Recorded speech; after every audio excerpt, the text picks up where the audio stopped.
I came up with the thesis for this video 7 minutes into watching Apocalypse Now.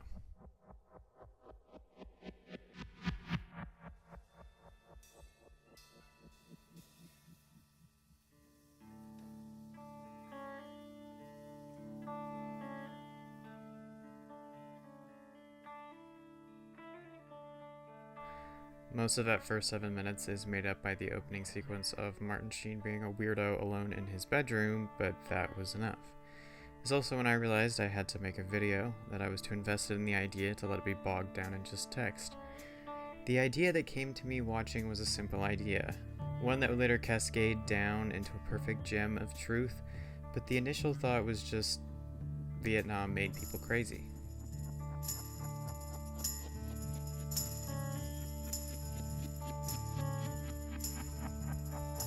This is the end, beautiful friend. That would seem like an obvious statement about war. It's one of the most traumatizing things a human can experience, but Vietnam was special. At least it was special for American soldiers. Something about Vietnam scarred American boys and men in a way that the previous two world wars didn't. Around 60,000 soldiers died in Vietnam, a lot less than World War II and World War I. Numbers do nothing to express what Vietnam did to soldiers, but you don't need numbers when you have a culture full of art depicting it as a testament. Songs and movies and TV shows and literature all splash back from the wound of the war, stretching across our culture like bloodstains to be analyzed. I mean, the whole book for this class, Vietnam Reader, is just literature by Americans that the war spawned, every page filled with desperate attempts to capture the twisting emotions. Many found that straightforward accounts were not enough, that the experience could only be captured in disturbing surrealism. A certain piece in the Vietnam Reader that stuck with me was Sticks and Bones by David Rabe, a play about a returning soldier blinded and haunted, who's rejected by his family who are unable to deal with the state he returns in. He hallucinates the ghost of a Vietnamese girl he met during the war, and his family is entirely unable to understand what's wrong with him to a disturbing degree. The play ends with his family pushing him to kill himself, putting a razor in his hands and telling him how much happier they'd be without him. Paco's Story, a fiction novel about Larry Heineman, inspired by his time in Vietnam, is also a story about a soldier returning home unable to readjust to normal life. Non-linear and narrated by the ghosts of Paco's fallen fellows, and packed to the brim with references, figurative language, and disturbing tales, it's off-putting, controversial. I mean, just look at Apocalypse Now. It's 2 to 4 hours of Vietnam-induced American soldier derangement. It was a project so permeated with madness that it nearly took a decade to make. The film is also the reason that this is a video and not a normal essay. As well as being too invested to capture my ideas in text, I felt that the motion picture, Apocalypse Now specifically, had been America's most culturally defining media on Vietnam, able to capture the mind-bending experience of the war with an effectiveness that other mediums couldn't. Despite my realization early on, the idea was not crystallized completely until later in the movie. There's a scene where the main character is gunned down and 4 innocent Vietnamese civilians, thinking they're hiding weapons when all they were trying to hide was a puppy. I watched the film rented on Amazon, and it gave me a horrible little gem of knowledge and the trivia that Vietnamese civilians in the scene were actually played by Vietnamese fugitives that had immigrated to the Philippines only weeks earlier. Now, I do not know what these people felt about doing this scene. They obviously agreed to it, but I can't help but be deeply horrified by this knowledge. According to Peter Cowie in his book about Apocalypse Now, 2 of them were a lawyer and a doctor, and they took their roles because they were desperate for money. It's a hard thing to imagine, being forced to leave your home, which has been shredded by decades of war, only to be asked to relive it by a random American making a movie about the destruction of your country from the perspective of those that destroyed it, as if he has any right to your suffering. In an interview about his novel The Sympathizer, about a Vietnamese spy, Viet Thanh Nguyen talks about his relationship with Apocalypse Now, a film he's fought with his whole life that was also one of his major inspirations for his book. He talks about watching the sampan scene as a child. People just like me were being slaughtered. I felt violated.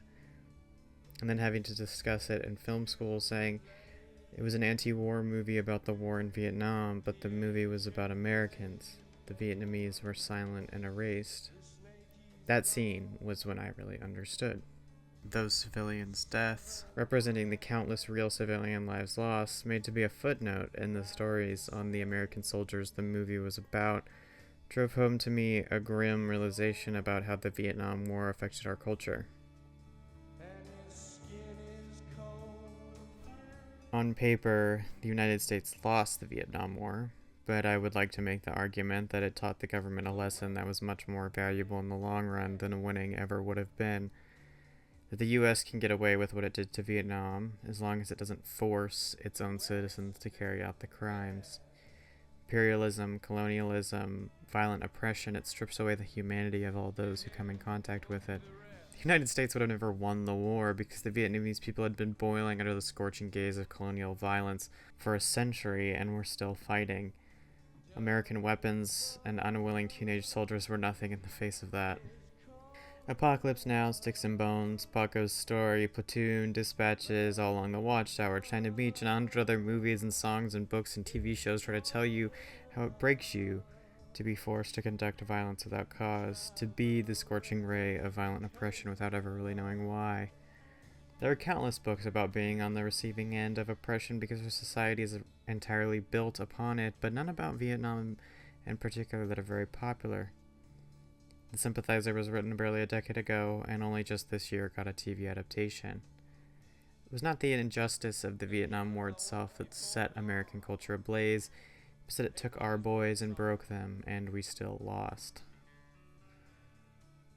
They learned the lesson quickly. Cambodia, Laos, Cuba, Congo, Chile, Nicaragua, Iran, Philippines, El Salvador, Afghanistan, Iraq.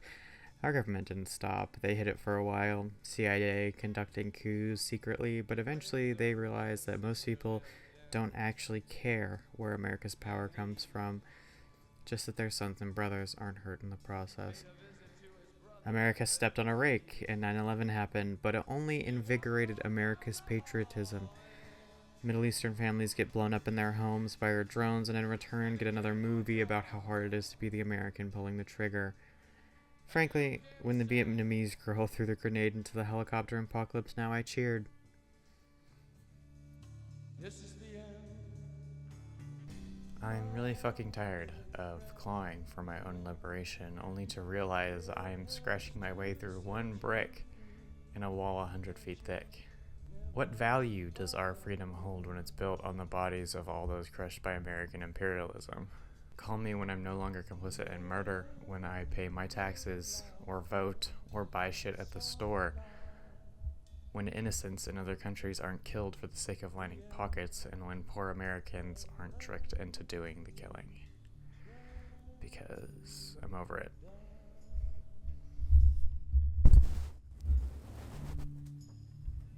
This is